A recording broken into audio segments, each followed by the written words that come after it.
Once again, I want to say thank you for checking on my channel today. A lot is happening during this season as we prepare, just counting days down to the 2023 presidential election. It's never been this electric. There's excitement. Everywhere you turn, people are just talking about politics. Who is going to be the next president after Buhari? All of us are all waiting to see what Nigerians will do. And it's a choice. Don't let somebody force you to a choice that is not yours. It's a choice that you have to make from your own heart. You need to know, what kind of nation do I want to see from now on? You and I are the ones that are responsible for creating that nation. Don't leave it to the politicians. They will keep making promises, we will do this, we will do that. But we've seen many times they don't keep to their promises.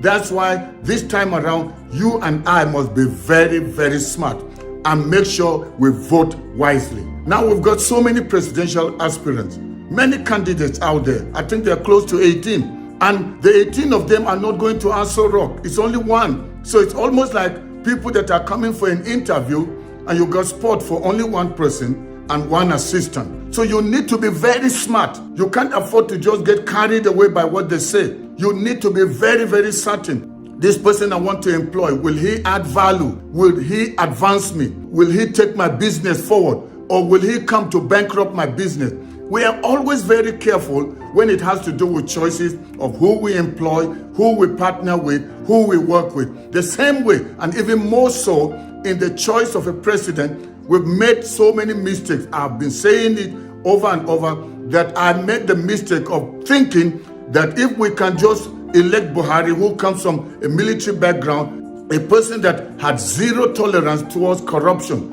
and I was so sure, and just like so many other people, we were so sure we will have a new Nigeria. Oh, but how Buhari has proved all of us wrong. He was a military ruler. Being a politician and being a leader in politics is a completely different ball game. And so now we've seen what his administration has done. But we don't want to whine and cry over spilled milk. The deed has been done. What has happened has happened. What we need to do is not to repeat the same old mistake. Nigerians, you can't afford to miss it this time around. That's why I've been calling, and many others have been calling. We cannot afford to make the mistake of the past, voting on the basis of religion, ethnicity, and other differences that we have. This time around, we must look for a person of competence. And it is very obvious currently with what is going on, you don't need a prophet to tell you who has what it takes to move Nigeria forward. As I've said previously, I have studied the different presidential candidates, especially the main ones. Talking about Atiku, Tinubu, Kwankwaso, and Peter Obi. And I'm telling you, it is very, very obvious now that one of them is a highlight, and that is no one but Peter Obi. However, I want to sound a word of caution to you Nigerians. People are allowing politicians to use stolen money to buy their vote. As long as they can just get something for now, then they trade 4 years and even 8 years yet to come. And they're going to suffer. Meanwhile, these politicians will go in and just enrich themselves the more as they've done previously. To ask for my advice, I am telling you, don't even dream about voting somebody like Tinubu. There are just too many questions that are unanswered. I can tell you, Tinubu is not a straightforward person. He's not a person you can trust. Nigerians, if we make the mistake of voting for Tinubu in 2023 election, it will be worse than what is currently going on with Buhari. In fact, we will say Buhari is an angel or is a saint compared to Tinubu. Look at what he has done in Lagos. He has taken the land and make it his own personal property. Go to Lekki and see. Go to Ajah and see. And that's the person that is insisting that he wants to be the president of this nation. And Nigerians are watching him. If you truly love Nigeria, I'm telling you, you will not go near Tinubu. From when he came in, he said, "Emi loko." That means it is my turn. He has been the godfather of other politicians. He made Buhari. And so now that Buhari's turn or Buhari's regime is coming to an end, he should take over. Emi loko, it is now my turn. not the 10 of Nigerians. So Tinubu is not thinking about you. He's thinking about himself. Self-enrichment. What he did in Lagos, enriching himself, is going to do it in the whole nation. It will be worse. That's one thing. Then number two, in a nation that is already divided along tribal lines, especially along religious lines, and he wasn't sensitive.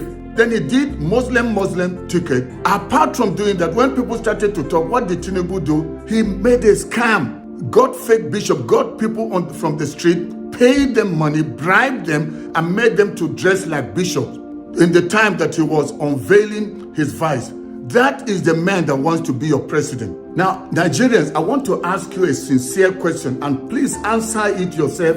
I don't need to know. If you were having a company and you needed to employ somebody as a director or somebody who will manage the company for you, would you want to go and get somebody that is a liar, that is a crook, that is a cheat, that is a scam, and let this person manage it for you? Would you do that? Somebody you cannot trust, somebody that will go and hire people with fake certificates and let them come in? That's what Tinubu did when he went and took people from the street and made them to dress like bishops. So, and he said the reason why he was doing Muslim ticket is because he was looking for a competent person. Meaning, in the entire north of Nigeria, there is no competent Christian. What a slap on you, Christians. He was not doing it because he was looking for competence. He was doing it because he believes in his mind, maybe it was a deal that was made, that you give another Muslim the vice,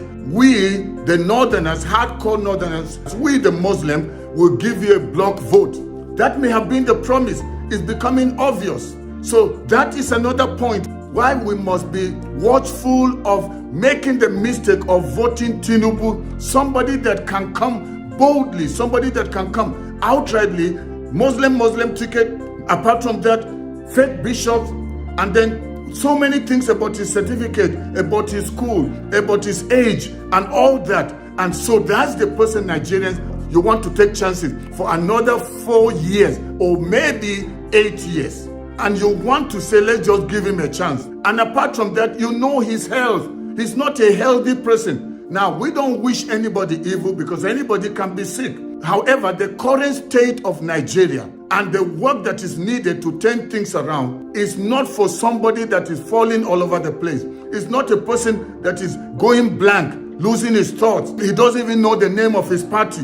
That is not the kind of person we should be thinking about making the commander-in-chief of this nation at this dire, needy hour, this desperate hour where we need transformation, we need a U-turn, we need things to be completely rebirthed, and then we want to give it to Tinubu. Please, Nigerians, keep away selfishness, keep away this religious sentiment, and let's think about Nigeria.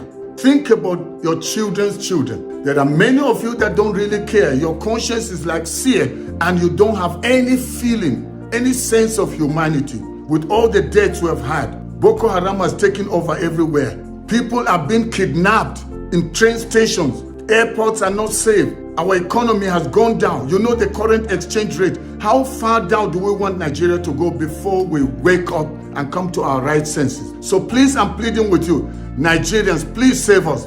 Do you know, in Tinubu's desperation, he got Ganduje, a person that cannot be trusted. And that is the person that is following Tinubu everywhere, Not long ago, what did Ganduje, the governor of Kano State, do? He called all the Muslim clerics all over Nigeria, whether they were Hausa Fulani, whether they were Igbos or Yoruba from north, south, east, and west, and met in Kano.